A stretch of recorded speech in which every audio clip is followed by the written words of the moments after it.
अगर मैं भारत में बहने वाली कुछ प्रमुख नदी और उनकी सहायक नदी आपको बता दूं, जो तुम्हारे पेपर में सवाल पूछा जा रहा है, एनटीपीसी के पेपर में एक सवाल वहां से बन रहा है, हो सकता है तुम्हारे पेपर में बन जाए, हो सकता है तुम्हारे पेपर में बन जाए। मैं हाथ जोड़ के कह रहा हूं बच्चों, उनका एक क्वेश्चन यहां से बन सकता है, स्क्रीनशॉट ले लेना। सर कैसे? जैसे आपसे पूछेगा सिंधु की सहायक नदी बताओ, जब सिंधु की सहायक नदी बताओगे तो झेलम, चिनाब, रावी, व्यास और सतलज, ये दोस्तों आपकी सिंधु नदी की सहायक नदी है।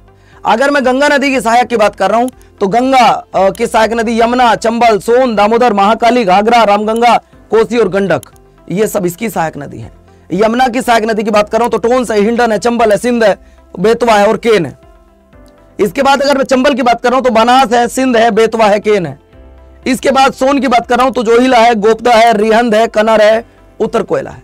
अब ईमानदारी से बताओ कि तुम्हारे पेपर में अगर सवाल यहां से बन गया तो क्या करोगे? फिर छोड़ दोगे पढ़ना कि नहीं यार ये हमें पढ़ाई नहीं थी स्टैटिक जीके में? इसीलिए कहता हूं मेरी करंट प्लस स्टैटिक की क्लास होती है, इसीलिए कहता हूं दोस्तों ये class current plus static GK की है, मेरे दिल के टुकड़ों, करंट प्लस स्टैटिक जीके की।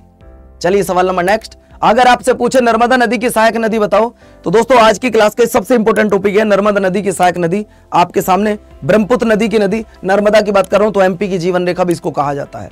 ब्रह्मपुत्र नदी की सहायक नदी, महानदी की सहायक नदी, गोदावरी की सहायक नदी, कृष्णा की सहायक नदी और दोस्तों कावेरी की सहायक नदी। अगर पेपर में सवाल आया तो यहां से जरूर बनेगा, तुम्हारा गलत नहीं होगा, ऐसी मुझे उम्मीद है।